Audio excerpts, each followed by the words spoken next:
Hello, my lovelies, and welcome to Eargasms, an audiobook review show where we delve into the world of contemporary and indie romance books that make you go, Please be aware that all the books I review contain adult content, so you have been warned.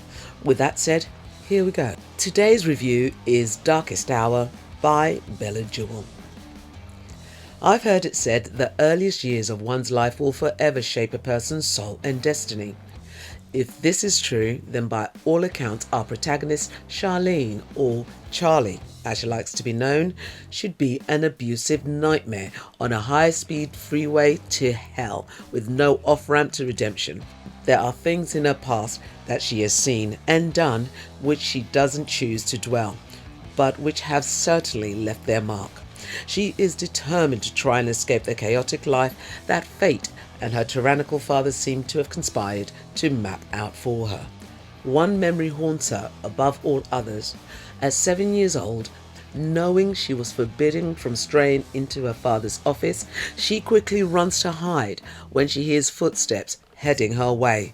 So inadvertently, she books herself a ringside seat for a truly horrific scene. Rival MC gang members have broken into her parents' home to confront her father, and they now stand across the room from him.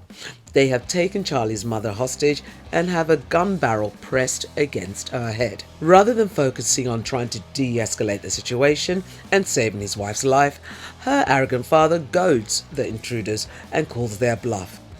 Only these bikers weren't bluffing. Charlie is still a child, but at that moment that shot rings out, she feels she's already hurling down a collision course to the pits of Hades.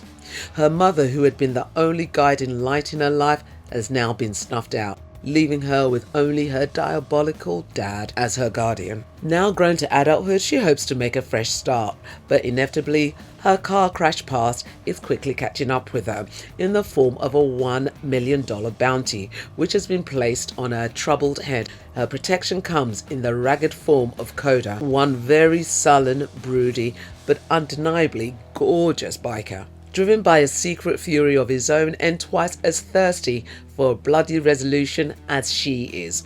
One thing is clear: whether they like the prospect or not, the road ahead is one they must travel together.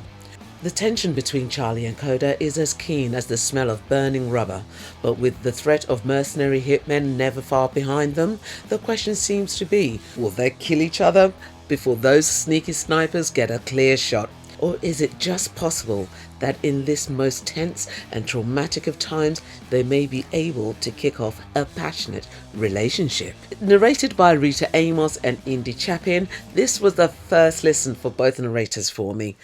Rita Amos has a nice feminine voice, but unfortunately I found her delivery from the male POV incredibly painful to listen to.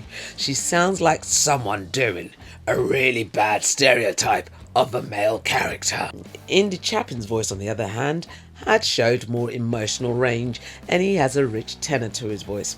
I did find his pronunciation at the end of sentences a little bit odd, but that's a personal preference. Both of them had a nice natural rhythm. The one aspect of the book that made me feel a little uncomfortable was the sense that at times the author was apologizing and making excuses for the fact that the heroine actually dared have a sex life. She hasn't had a lot of partners, but she knows what she likes. I don't know what relevance her tally has to do with it.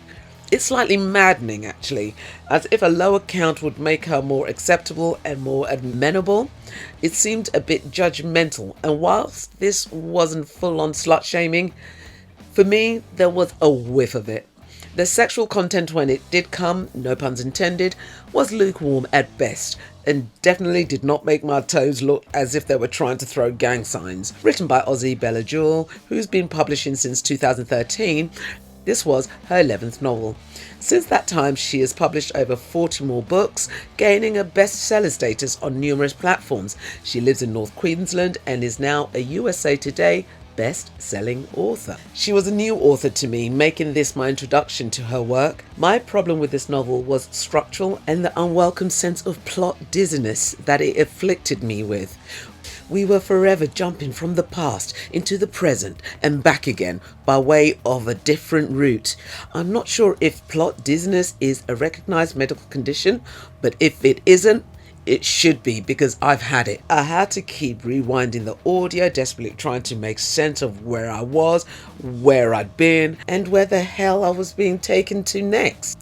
It wasn't helped by the lack of differentiation in the speech patterns used by the various characters. It took me 5 days to finish this book, and I can usually do a 7-hour audio in 1, maybe 2 sittings. The story wasn't any clearer at the beginning, nor was it at the end. Felt like if there was pages missing. Now, when I downloaded it from the platform that I used, it was not marked clearly that this was a book 3 of a MC series. So I unknowingly downloaded it thinking it was a standalone, and it really wasn't. There was so many plot twists that I didn't know who was speaking. I didn't have any context to. It's only as I was in the middle of this, I then thought, no, this is not reading right. There's something missing here. That's when I went back and I looked into it. In my opinion, this cannot be read as a standalone. And now let's get down to my ratings. The narration, I score a 3. Both did an okay job. When it comes to the beast with 2 backs, it was more like a hamster wearing a tiny rucksack, giving the sex scenes a 2-star rating. And finally, the overall book. I give this a 2. This was just not for me. I do like the tropes that she writes. I will not totally strike her off my TBR, and I will give one of her other books a try. It may be just this book I didn't take to. What I'm going to do actually is I'm going to read it and see if it's better as a book, and then I'll do an update. Running time for this is 7 hours and 26 minutes. And that's it for this edition of Eargasms. Links for the book can be found below. If you have read it or listened to it, I'd love to hear your thoughts. Let's start a conversation. Please like, comment and subscribe.